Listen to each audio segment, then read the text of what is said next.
Bonjour les amis, j'espère que vous allez bien. Donc aujourd'hui, comme vous avez lu dans le titre de cette vidéo, j'aimerais partager avec vous le soutenance de projet de fin d'études de deux de mes camarades, Youssef Rahma et Ahmed Al-Hattab. Donc ils ont représenté un projet de fin d'études sous le thème de l'utilisation du téléphone portable et son accent sur l'infertilité masculine. Je vous laisse.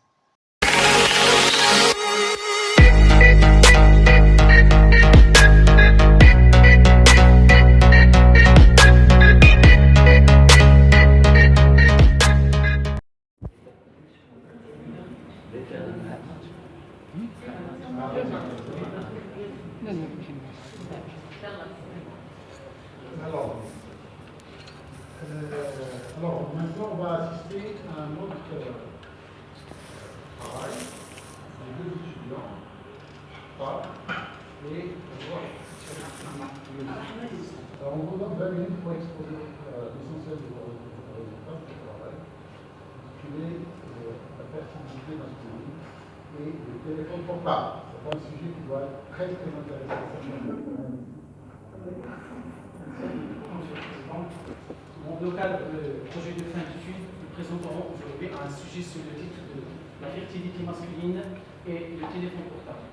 Ce travail-là est réalisé par M. Hattab, Ahmed et moi, M. Youssef Rahma, sous la direction de Mme Sejari que je tiens à vous ici.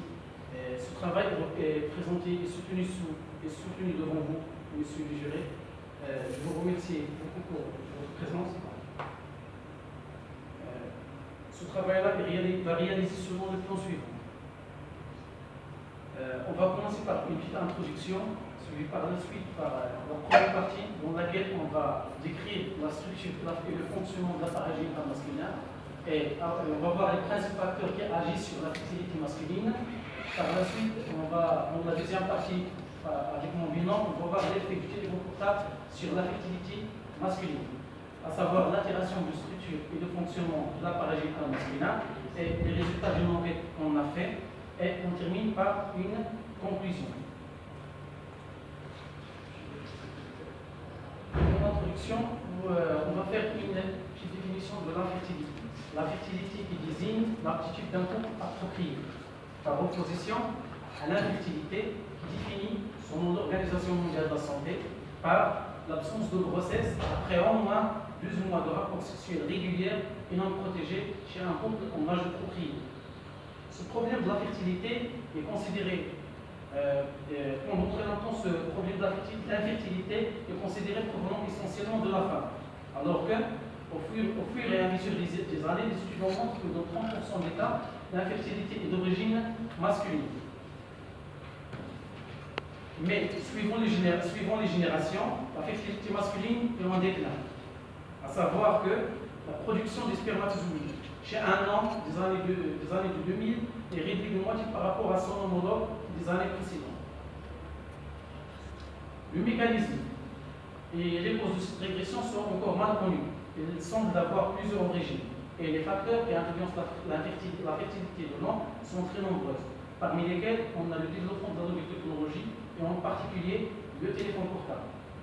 Cette utile technologie a beaucoup évolué dans ces dernières années. Il a beaucoup évolué dans ces dernières années et suivant les années, on a l'accès au téléphone portable et en augmentation. Au Maroc même, on a un pourcentage de 15% des couples qui sont infertiles, soit 800 000 personnes selon le collège marocain de la fertilité souffrent de ce problème-là. Alors, l'objectif de ce travail est de mettre le point sur l'influence négative que pourrait avoir le téléphone portable sur la fertilité masculine. On va commencer tout d'abord par une description de l'appareil génital masculin. Comme le figure là présentée, on a l'appareil génital masculin. L'appareil génital de l'homme est une association des organes génitaux internes, comme les testicules, les canaux excréteurs, on a le canal différent du canal éjaculateur, et les glandes annexes, comme la vésicule séminale et le prostate. Et les organes génitaux externes, comme la verge et les bourses. Au niveau de la testicule assure deux fonctions essentielles, à savoir une fonction exocrine, c'est la synthèse, c'est la spermatogénèse, un processus à partir duquel on a la formation des spermatozoïdes. Et une fonction endocrine, c'est la synthèse de l'hormone sexuel mâle qui est la testostérone. Les spermatozoïdes qui sont synthétisés au niveau des testicules vont acheminer les canaux excréteurs pour se mélanger avec un liquide séminal qui est synthétisé par la vésicule séminale et le prostate pour former le sperme. Ce dernier va excréter par le canal urogénital.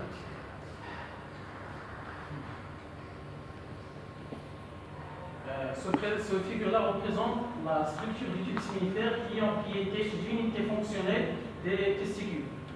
Au niveau des tubes séminifères se déroule la spermatogénèse de manière centripète, de la base vers la lumière. Et entre les tubes séminifères, on a les cellules interstitielles, à savoir les cellules de Leydig, qui assurent la synthèse de la testostérone. Ce figure-là nous représente la spermogramme, qui nous renseigne sur différents critères sur les différents composants du sperme. On a le volume, déjà puis là, on a dans un sperme, chez un sujet fertile, et en cas de chez un sujet fertile, et en cas de pathologie. Donc, par exemple, on a le volume du jacula dans un sperme d'un sujet fertile, il est compris entre 2 à 7 mm. Lorsqu'on a une pathologie, on a soit ce volume-là est inférieur à 2 mm et il s'agit d'un hypospermie, ou bien le volume-là est supérieur à 6 mm et il s'agit d'un hypospermie. Ou bien la numération. On a le nombre de spermatozoïdes, le nombre total de spermatozoïdes d'un sperme fertile est compris entre 20 et 250 millions de spermatozoïdes par ml. En cas de pathologie, on a soit un nombre inférieur à 20 millions par ml, il s'agit d'un oligospermie, ou bien un nombre supérieur à 250 millions par ml, il s'agit d'un polysospermie. On a aussi, parmi les critères, on a la vitalité. Dans le sperme d'un sujet fertile, on a plus de 60% des spermatozoïdes sont en vie après la première heure d'éjaculation. Si on a, en cas de pathologie, on a seulement un pourcentage inférieur à 50% et il s'agit d'un hypovitalité. Pour un autre critère, c'est de la morphologie. On a plus de 30% de spermatozoïdes qui sont de forme normale. Lorsqu'on a un pourcentage supérieur à 70% de forme anormale, il s'agit d'un stratospermie. Comme on a déjà dit que la fertilité est sous l'influence de plusieurs facteurs.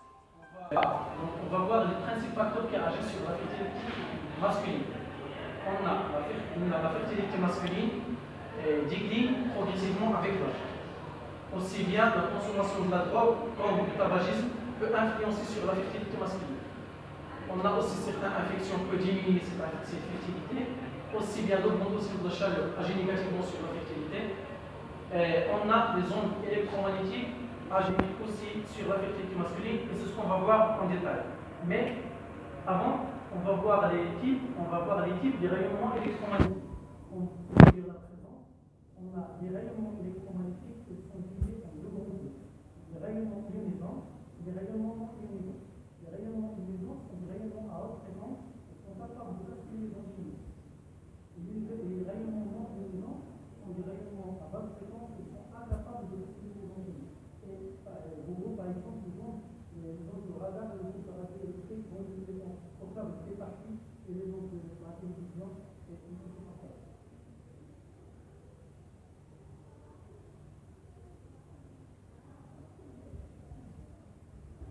On va s'intéresser tout d'abord à l'étude des rayonnements de la radiofréquence, et en particulier là, parce que ces rayonnements, la radiofréquence, c'est la fertilité masculine. À savoir que dans ces dernières années, on constate qu'on a une évolution de l'utilisation de la téléphonie mobile dans le monde. À l'échelle mondiale, au cours des dernières années, on a vu que la téléphonie confortable peut augmenter progressivement. Certaines études montrent que l'exposition aux téléphones portables aurait plusieurs effets négatifs sur la santé, à savoir sur les systèmes cardiovasculaires, sur le sommeil, etc. Et l'appareil génital de l'homme est aussi sensible à ces rayonnements. Plusieurs effets négatifs et plusieurs conséquences peuvent avoir lieu suite à cette sensibilité, et c'est ce qu'on va voir dans la deuxième partie avec mon binôme et 2 minutes fatales. Bonjour, on va commencer tout à l'heure la deuxième partie des éléments programmes sur la sociologie masculine. La première question qui se pose lorsque vous entendez ce sujet, c'est comment on peut affecter la sociologie. Tout d'abord, on va commencer, il faut avoir dans cette partie, on va commencer par quelques chiffres pour avoir à quel niveau on peut considérer que le téléphone mobile est dangereux sur un appareil de protection masculine. L'effet des téléphones portables commence lorsque la distance est inférieure à 50 cm avec l'appareil reproducteur.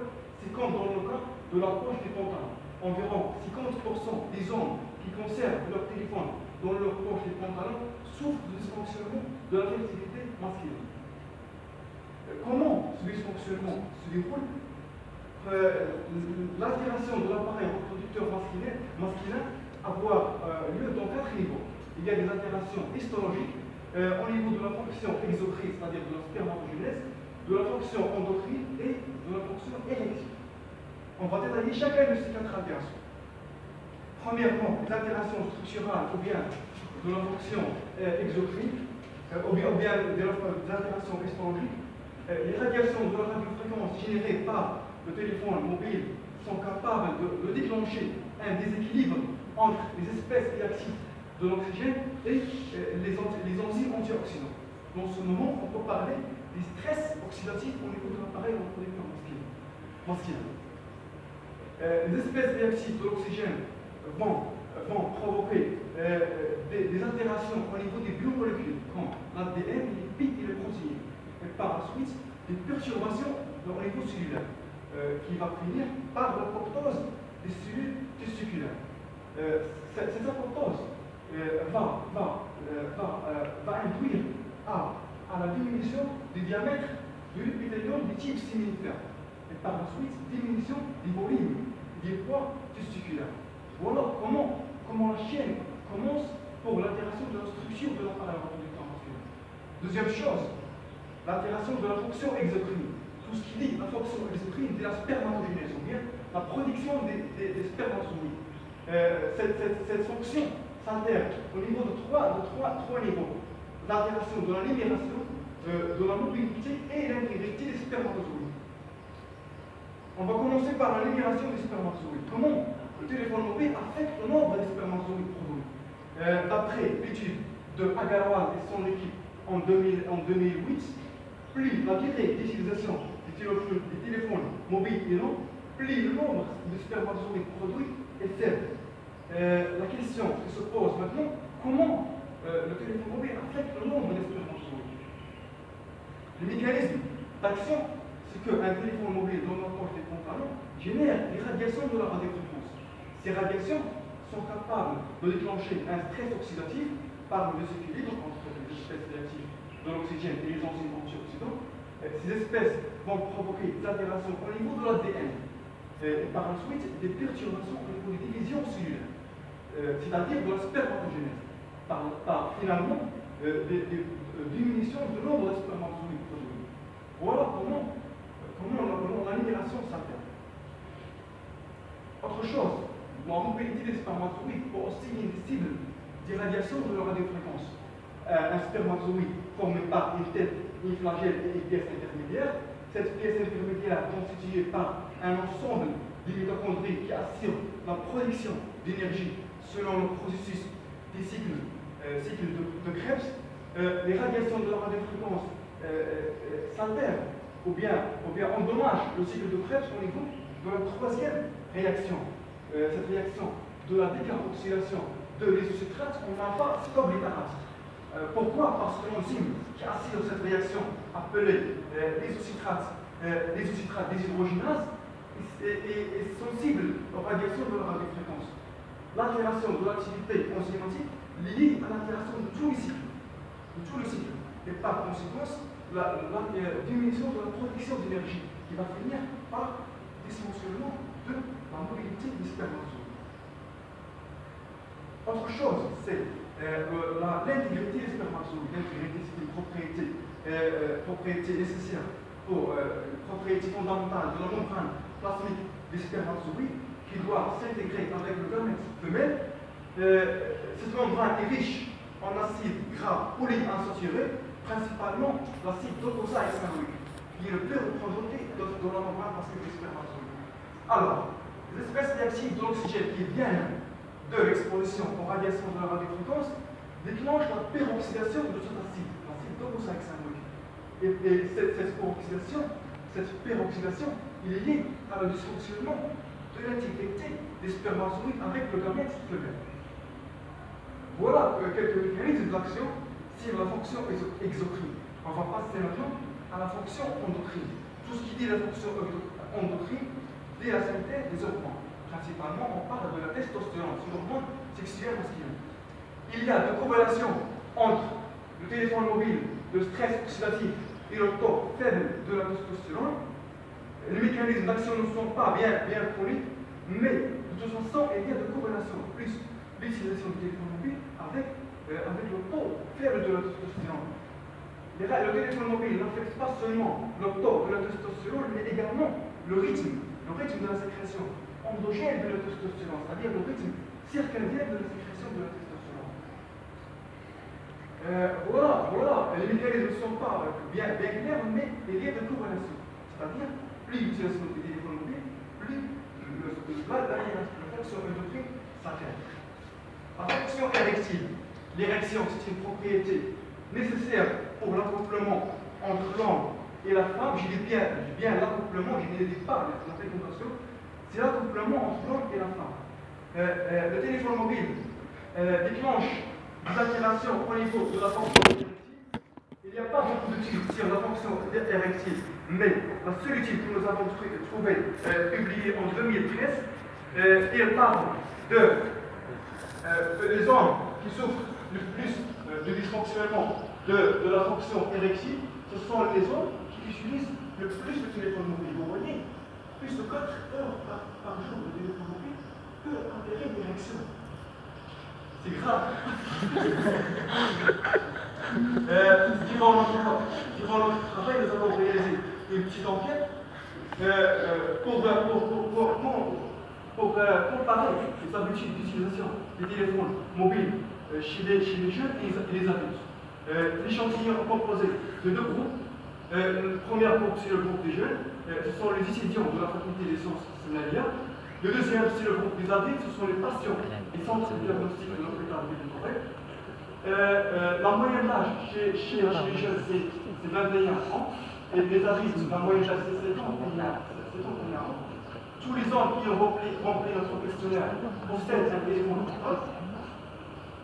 Mais les jeunes commencent leur utilisation avant 15 ans, les adultes avant 41 ans, c'est-à-dire 6 ans chez les jeunes qui utilisent leur téléphone mobile. Différemment des adultes qui utilisent 10 ans le téléphone mobile. Cela ne signifie pas que les jeunes sont les moins exposés au téléphone portable, mais vous voyez ici que 77% des jeunes, des étudiants, dépassent la durée, dépassent 3 heures par jour d'utilisation du téléphone mobile. Contre seulement 27% des adultes qui dépassent 3 heures. Autre chose, c'est que 87%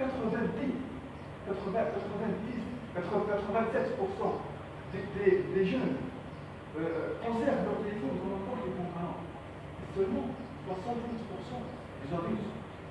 53%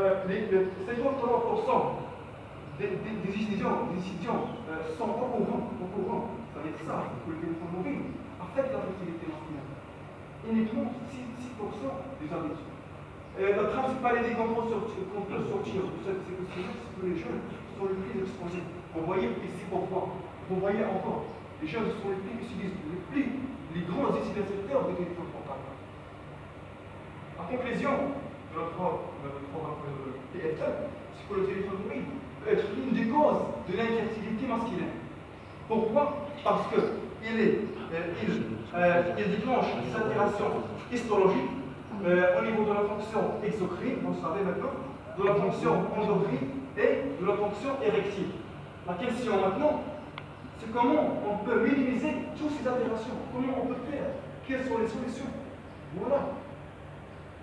Quelques recommandations pour les jeunes, pour les étudiants.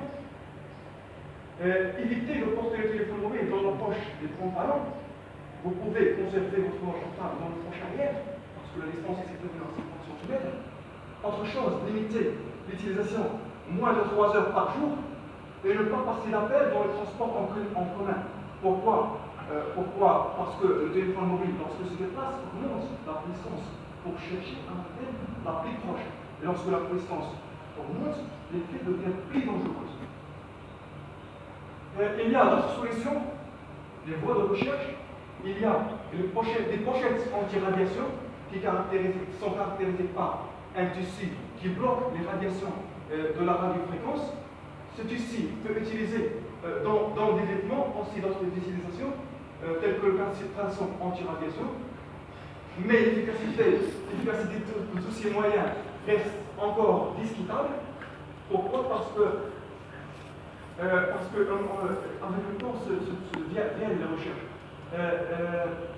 J'aimerais bien dire que avec le temps, les choses devraient être clarifiées afin de savoir est-ce que ces moyens sont vraiment capables de protéger la fertilité masculine, ou bien l'homme est toujours obligé de trouver d'autres solutions pour s'adapter avec le nouvel environnement électromagnétique.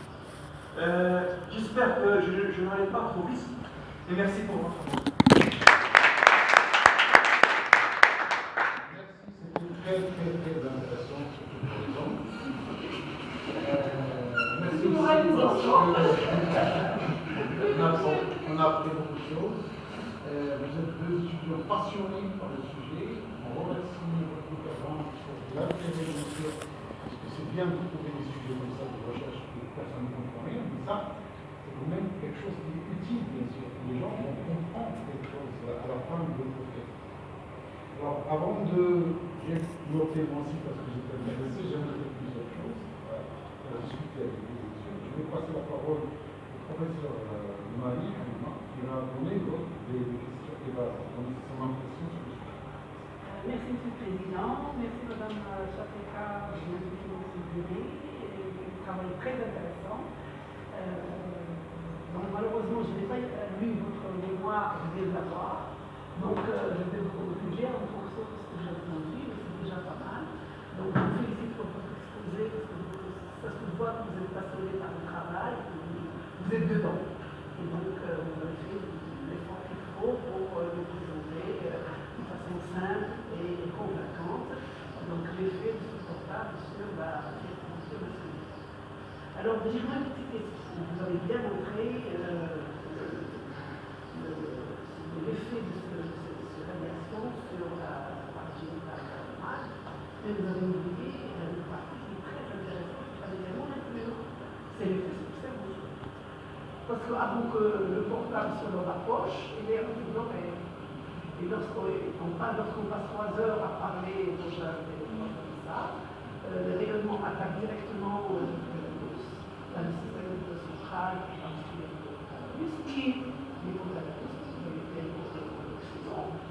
agit directement sur les et qui agit directement sur le fonctionnement du système génital mâle que je viens de connaître. Et donc l'effet est malheureusement double, mais aussi bien au niveau des ovules qu'au niveau de spermatozoïdes.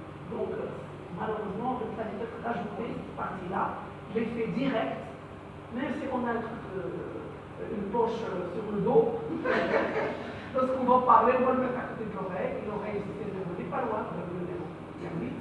Donc vous allez également pas loin, et donc vous attaquez directement. Donc moi je dis également l'assistance, nous sommes exposés, quelle que soit la façon, lorsqu'on parle, on est exposé au rayonnement et les gaz sortent. Voilà, donc ça c'est la première remarque, donc le cas de un petit peu dans le travail, la partie également cérébrale. Alors deuxième question, c'est que bien sûr malheureusement l'effet flagrant c'est le stress oxydatif. Donc vous avez bien montré que les radiations stress oxydatif peut amener histologiquement la l'apoptose, également gêner la fertilité, également gêner l'activité, c'est pas Mais j'ai voulu voir, quand vous avez illustré les autres parties, la partie histologique, j'ai voulu voir au moins une couple de histologique pour illustrer la première partie des questions directement sur les cellules. Donc, je ne sais pas si ça existe, parce qu'il y a peu d'outils, une compréhension. Pas encore vraiment démontré. Mais à partir de il y a des études sur des rats, qui ont montré vraiment l'événement. Mais histologique, au niveau diminution de la mort cellulaire, la apoptose. Je ne sais pas s'il y a des images. C'est Ils ont montré ça, mais je ne sais pas s'il y a des images. Il y a des études qui étaient publiées, mais sans images. Il y a pas d'images. Sinon, on aurait mis des Sinon, c'est le reste. Parce qu'en fait, c'est des études qui sont en cours,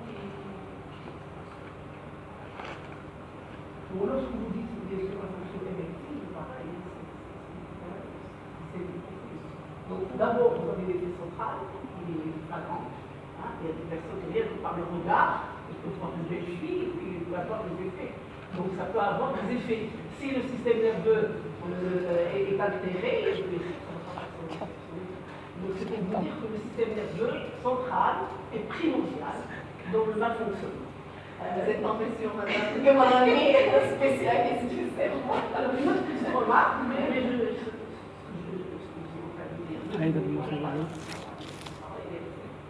alors, lorsque vous avez cité différents éléments qui peuvent altérer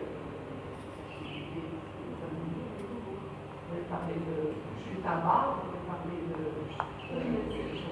parmi les patients, il y a des autres, plus particulièrement le blanc, qui des fois même stigmatisés. Donc, on vous dit, l'infertilité est parmi les facteurs très forts qui diminuent la fertilité masculine, ce sont les spécialités plus particulièrement le blanc. Même l'acrosome du spermatozoïde, il est abondant.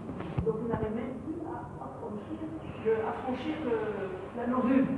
Et donc, ce sont des informations dues à la condition de et sinon, vous travaillez avec vous avez bien expliqué. Et je rends la parole à M. Merci, Madame Damimani.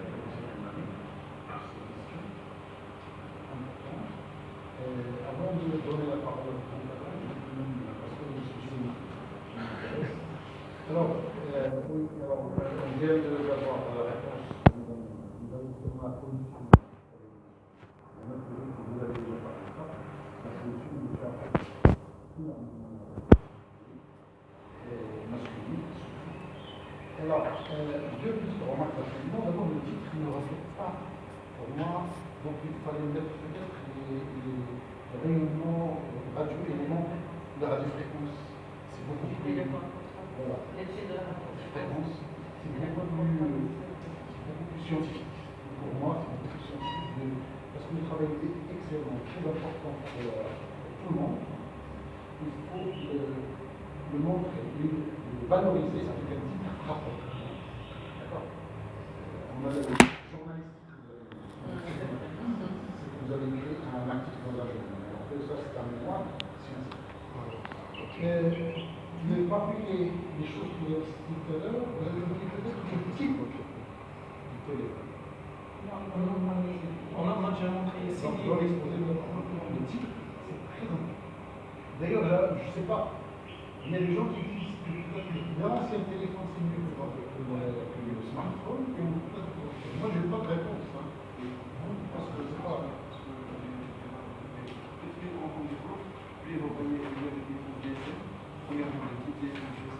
Qui utilise seulement 2G, n'utilise pas l'Internet. Par exemple, au niveau, il y a l'ITX qui utilise la génération 3G et la 4G. Et la différence entre ces trois types, c'est la fréquence. La fréquence utilise si le GSM seulement entre 900 et 1800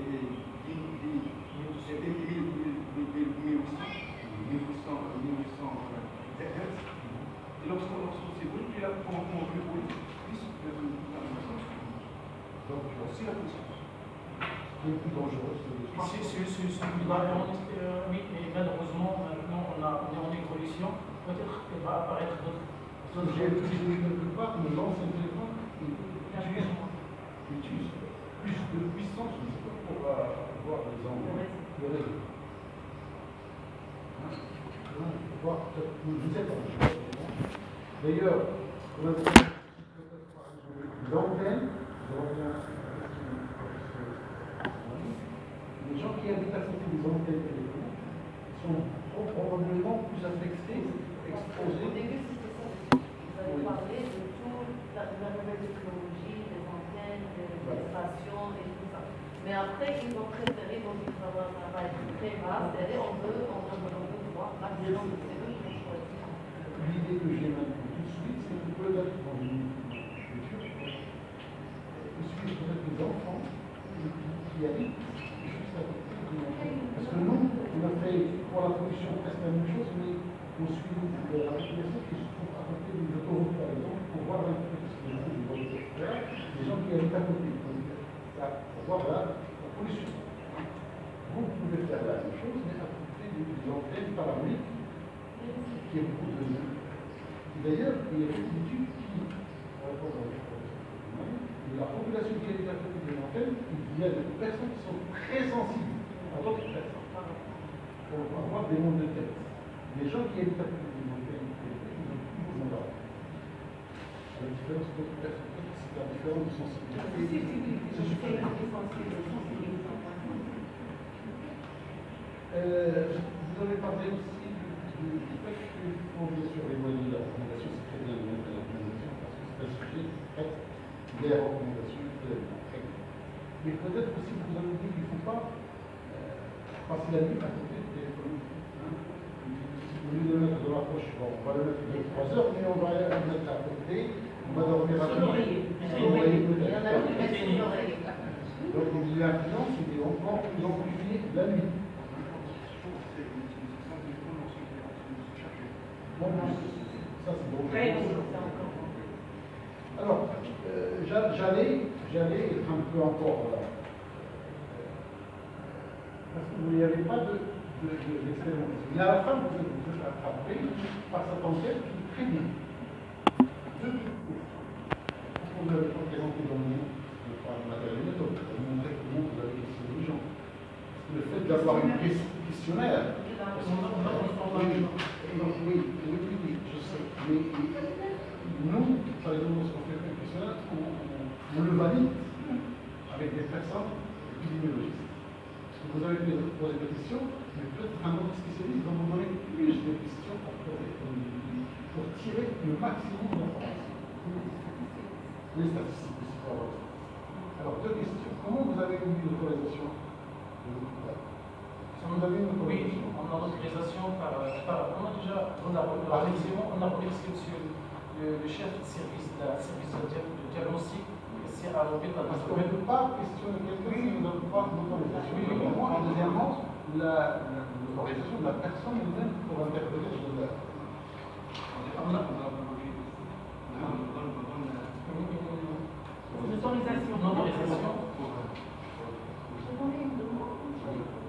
D'ailleurs, c'est un peu logique parce que c'est professeur. Il me donne une autorisation pour faire les études. Je termine donc par. Vous avez parlé de questions. Très bien. Vous avez choisi les étudiants de la fac et des personnes tout venant.